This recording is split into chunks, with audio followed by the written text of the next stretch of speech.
Hello friends, మళ్ళీ వచ్చేసాం మీ ముందుకి.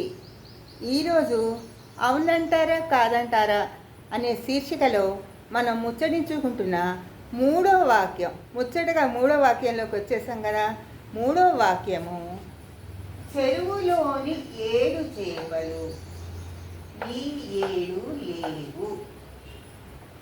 చెరువులోని 7 చేపలు ఈ 7 లేవు అని చెప్తున్నారు. ఈ వాక్యంలో 7 అనే పదము 2 సార్లు ఆవృతమైనది. ఉన్నాయి, చెరువులో 7 చేపలు అంటే చెరువులో 7 చేపలు ఉన్నాయి అనే అర్థాన్ని అంతర్గతంగా కలిగి ఉంది ఆ వాక్యం. ఈ 7 లేవు, 7 చేపలు ఉన్నాయి అంటున్నారు, 7 చేపలు లేవు అని కూడా అంటున్నారు.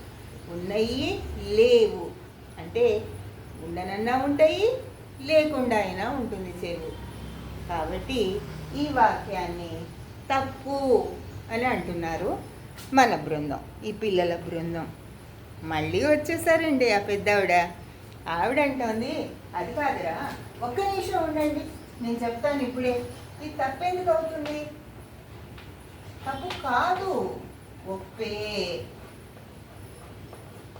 అంటుంది ఆవిడ. ఎట్లా అంటే, చెరువులో 1 2 3 4 5 6 7 చేపలు ఉన్నాయి. మీ భాషలో 7 ఫిష్. ఈ 7 అంటే ఎండలు బాగా ఉండటం వల్ల, జాలరి వాళ్ళు బాగా రావటం వల్ల ఈ సంవత్సరం చెరువులో 1 2 3 4 5 6 చేపలు లేవు. కొన్ని చేపలు జాలరి వాళ్ళ హస్తగతం అయిపోయినాయి.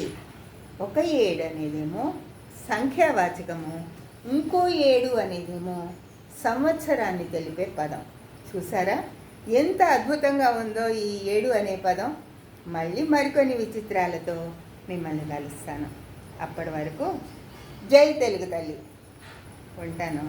నమస్తే.